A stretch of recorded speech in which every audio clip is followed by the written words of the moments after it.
Dear viewers, welcome to my YouTube channel. সবাইকে আমার YouTube চ্যানেলে স্বাগত জানাচ্ছি। আশা করি সবাই ভালো আছেন। আজকে ধারাবাহিক পর্ব হিসাবে লেকটা মডারিসের ফাংশন 4 দিয়ে কিভাবে কাজ করতে হয় সেই অপশনগুলো দেখাবো আজকে। ফাংশন 4 এ সবচাইতে গুরুত্বপূর্ণ পার্টটা হচ্ছে আপনার সুইং অ্যালাউন্স। কিভাবে একটি সুইং অ্যালাউন্স দিতে হয় সেটি হচ্ছে ফাংশন 4 এ কাজ। ওকে, আমি আপনাদের ফাংশন 4 এর সুইং অ্যালাউন্স সর্বপ্রথম যে অপশনটি আছে সেটা হচ্ছে লাইন সিম। লাইন সিম মানে এই লাইনটাকে সিম সুইং অ্যালাউন্স দেয়া।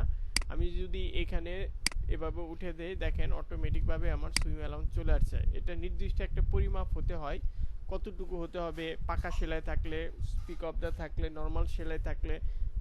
আসলে এগুলো হচ্ছে কতটুকু সুইং অ্যালাউন্স নিতে হবে এটি হচ্ছে সেলাইয়ের উপর ডিপেন্ড করে। আর এখানে যে পরিমাণ সুইং অ্যালাউন্স নিতে হবে, ধরেন এখানে পাকা সেলাইয়ের জন্য আপনি 2 সেম নিচ্ছেন, ওকে, পিক অফ দার জন্য, তাহলে এখানে 2 সেম দিতে হবে। আবার ধরেন এখানে আপনার নর্মাল সেলাই, এখানে হচ্ছে 1 সেম করে নিচ্ছেন, এখানে 1 সেমের পরিমাণ দিতে হবে। ধরেন এখানেও পিক অফ দা, এখানেও 2 সেম নিলেন, ওকে।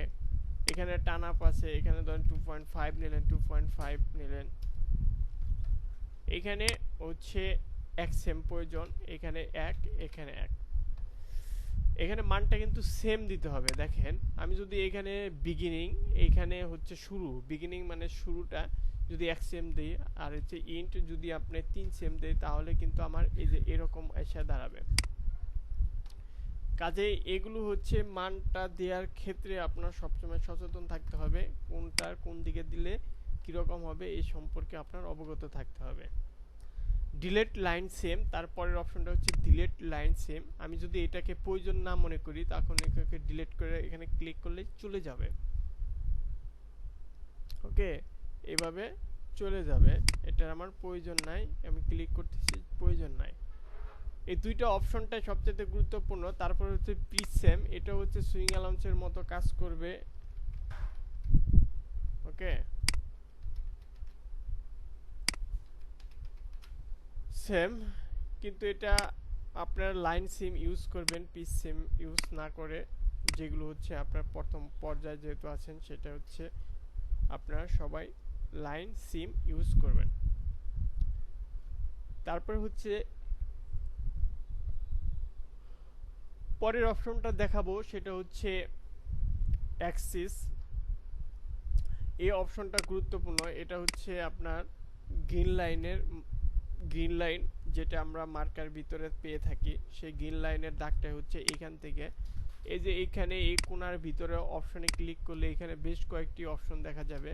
এর ভিতরে সবচেয়ে গুরুত্বপূর্ণ হচ্ছে গ্রিন লাইন। গ্রিন লাইনে ক্লিক করে এখান থেকে এইভাবে কন্ট্রোল বাটন ক্লিক করলে আপনার গ্রিন লাইনটা স্ট্রেট একটা গ্রিন লাইন চলে আসবে। তারপরে আরেকটি অপশন দেখাবো, সেটি হচ্ছে আপনার স্পেশাল অ্যাক্সিস স্পেস। এই অপশনটা দেখাবো। এই অপশনটা গুরুত্বপূর্ণ, এই জন্য এই অপশনটা দেখাচ্ছি আপনাদের। ধরেন এইভাবে লিখলাম, তারপরে আপনার এই অপশনটাকে আপনার অনায়াসের ভিতরে, ধরেন আমি এটা ব্যাক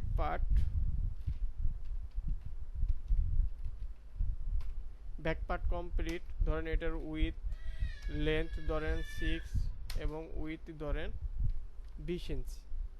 এখন আপনি ইন্টার বাটন ক্লিক করে দিলেন, এটা চলে গেল, এটা নর্মাল অবস্থায় চলে গেল। কিন্তু আপনি যে কোনো সময় একটা প্যাটার্ন ওপেন করলে, এইভাবে শু করলে আপনার পুরো লেখাটি চলে আসবে। তার মানে এটা ডকুমেন্টস এক ধরনের ডকুমেন্টস যেটা হিডেন অবস্থায় থাকবে, কিন্তু প্যাটার্নের ভিতরে ক্লিক করলে শু চলে আসবে। তো যাই হোক, এটা হচ্ছে কর্নার।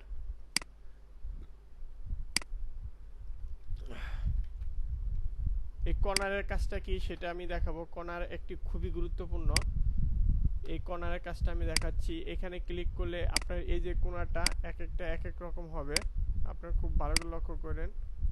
আমি এখানে ক্লিক করতেছি, এই কোণাটা কীরকম হয় সেটা দেখানোর জন্য। দেখেন ডিফারেন্স হচ্ছে কিন্তু মানের।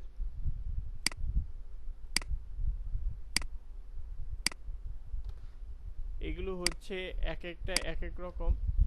তো যাই হোক, এই কর্নারগুলো অপশন আপনারা এভাবে সেট করে আপনারা দেখতে হবে কোন কর্নারটা কীরকম হবে, যেটা প্রয়োজন, যে ধরনের প্রয়োজন সেটাই আপনাদের ইউজ করতে হবে। আর কর্নার, এটা ডিলিট কর্নার, এটা হচ্ছে সেমভাবে ক্লিক করলে আপনার কর্নারটা ডিলিট হয়ে যাবে। তারপরে অপশনটা হচ্ছে ডাটা এক্সটেন্ড ডাটা, এই অপশনটা আমি দেখাবো। এই অপশনের আগে ওকে নিয়ে নিলাম, বাস। এই অপশনটার গুরুত্বটা আমি বোঝানোর জন্য এই কাজটি করতেছি। এইটা হচ্ছে আমি ভ্যারিয়েন্ট করে নিলাম। ধরেন এটা কোনো কারণে কোনো কিছু প্রবলেম আছে, এই জন্য সেমভাবে আমি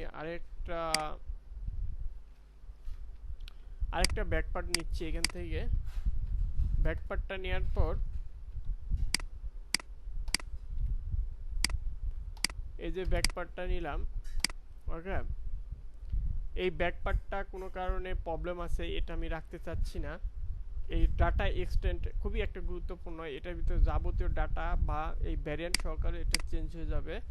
চেঞ্জ হয়ে গেল অটোমেটিকভাবে, এটা চেঞ্জ হয়ে গেল, খুবই ইম্পর্টেন্ট একটা ব্যাপার, ওকে। তারপরের অপশনটা হচ্ছে এইখানে যে অপশনটা আছে সেটা হচ্ছে সিম আর কার্ড, দুইটা সেম কাজ। আর এর ভিতরে বেশ কয়েকটি অপশন আছে, সেগুলো খুবই গুরুত্বপূর্ণ, এগুলো দেখানোর চাইতে না দেখানোই বেটার। আপনাদের দরকার নাই, যদি কখনো কারো প্রয়োজন পড়ে তাহলে আমাকে জিজ্ঞাসা করেন, কমেন্ট করেন, আমি তাকে স্পেশালভাবে ভিডিও তৈরি করে দেখাবো। তো যাই হোক, এটা হচ্ছে সিম আউট। এই প্যাটার্ন যখন আপনি একটা বেসিক প্যাটার্ন তৈরি করবেন, এই বেসিক প্যাটার্নটাকে সিম আউট করে নেওয়ার জন্য এই অপশনটা, মানে এটা হুবাহুব সেম আরেকটা কপি তৈরি হবে। এটা হচ্ছে সিম আউটের কাজ।